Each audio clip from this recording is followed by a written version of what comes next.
Hello, boys. I often see people asking about build orders, macro, and all that stuff. When I'm streaming, like they will ask me in my chat, or I see some post about it online on Reddit or whatever else. Um, so I wanted to make a video about it.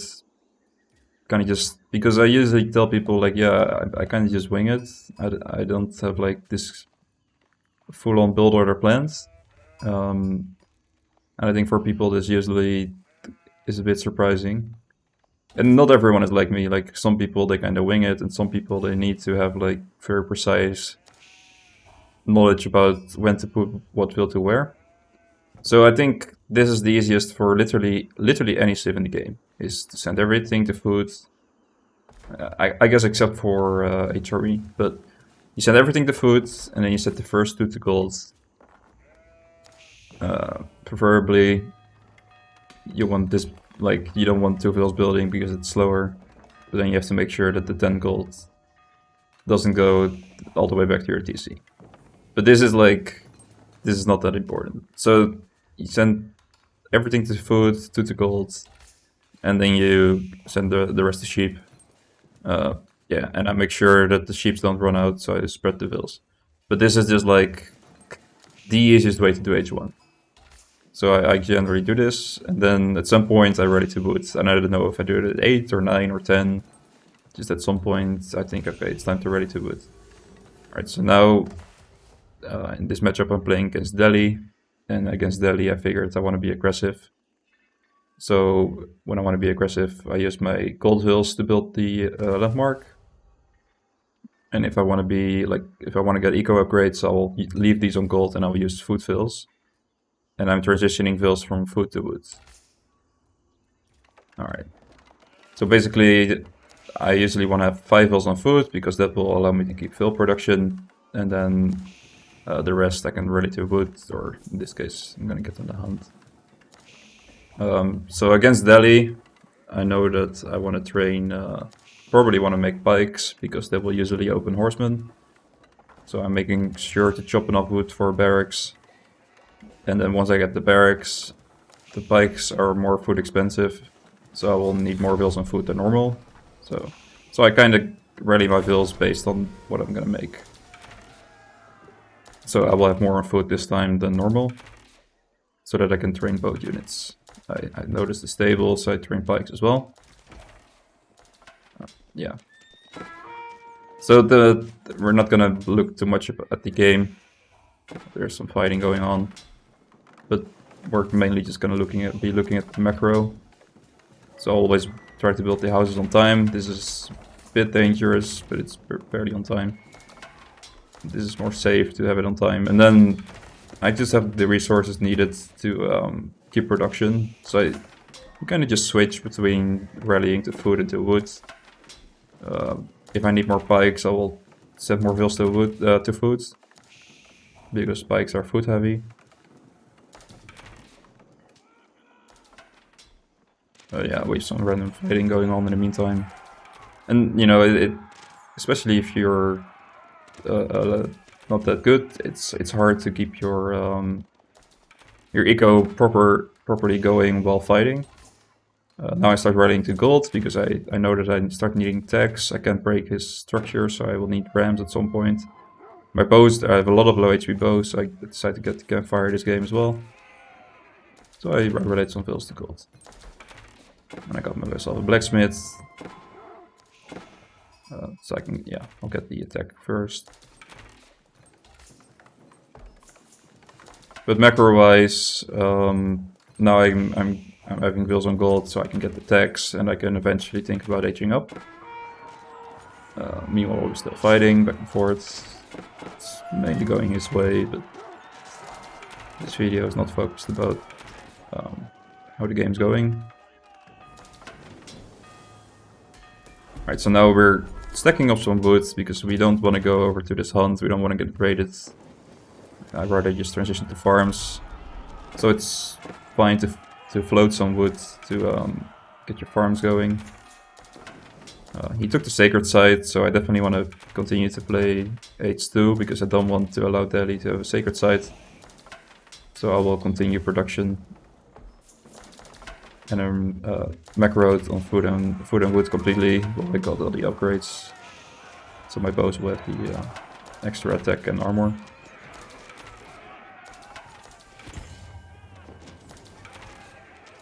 I also got my woodcutting upgrades, so I spent all my gold. So now, this is an interesting moment. This is kind of where... if I start to get... Like, I can't be stuck in H2. Like, it's clear that he hasn't produced units for a while, so he's probably aging. I also see a barracks. And as soon as I see a barracks, I know that's going to be men-at-arms, so I know he's aging. Oh, I actually didn't see this landmark. That would have been simpler. I remember that I saw the barracks in the game. And I'm not making cav, so it's going to be men-at-arms, so I knew it was aging. So when you know he's aging, this is when you need to think about transitioning to gold to follow up. You can't, I can't kill him in H2, and the men-at-arms are going to be way too tanky, so I need to be in H3 as well. So the macro for me, it's kind of, yeah, it's kind of like freestyling to whatever resource you need.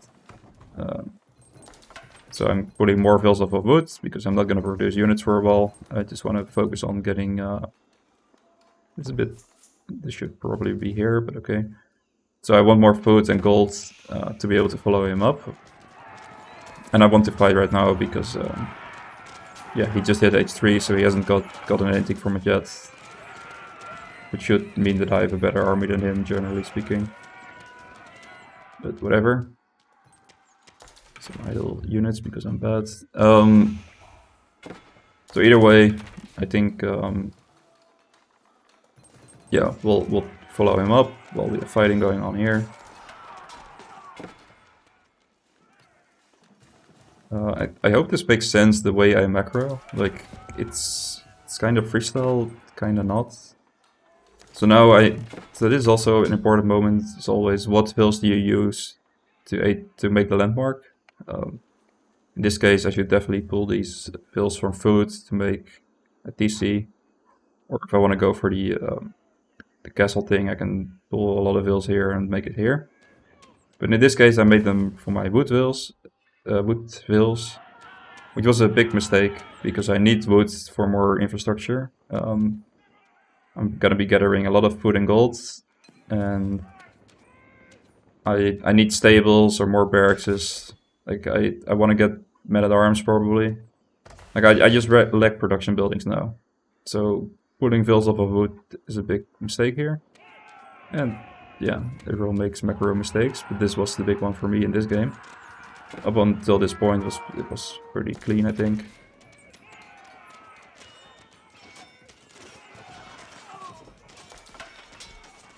So I dropped a second barracks, and now I'm out of wood. Attacking my men-at-arms for once I hit up.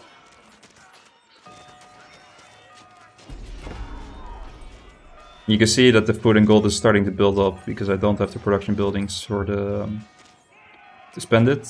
Like, preferably I would have like 3 stables so I could start spamming knights as soon as I hit up. Kinda just holding on while we wait for the age up.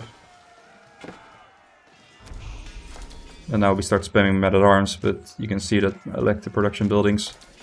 So I tried to correct this mistake by rallying both DCs to wood.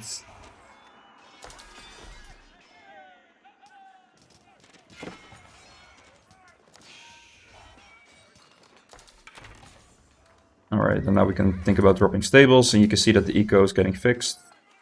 Although I do have a lot of men-at-arms in the queue, so it's not really fixed yet, obviously, because I was lacking buildings.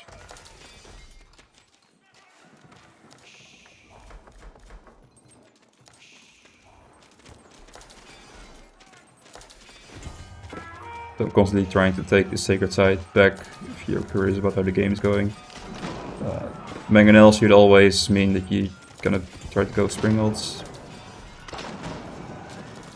But I usually don't. Should really get into that habit. So yeah, the triple barracks now, and we have a stable, so we got some production going. And we're managing to spend our res. This looks like a very long queue, but it's draining rather fast. But now we're out of gold and we're slow to macro to this gold mine. So this really shows the importance of macroing properly. And yeah, still no triple stable is also a mistake. Should have went Seeds Workshop. We see this, so we pull this.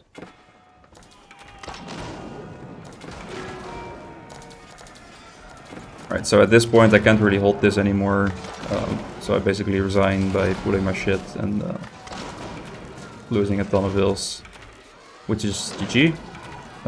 So I lose, which was, you know, like partly due to macro. I think Delhi is a bit better than English, and I think also this guy is pretty good. He seemed like a smurf.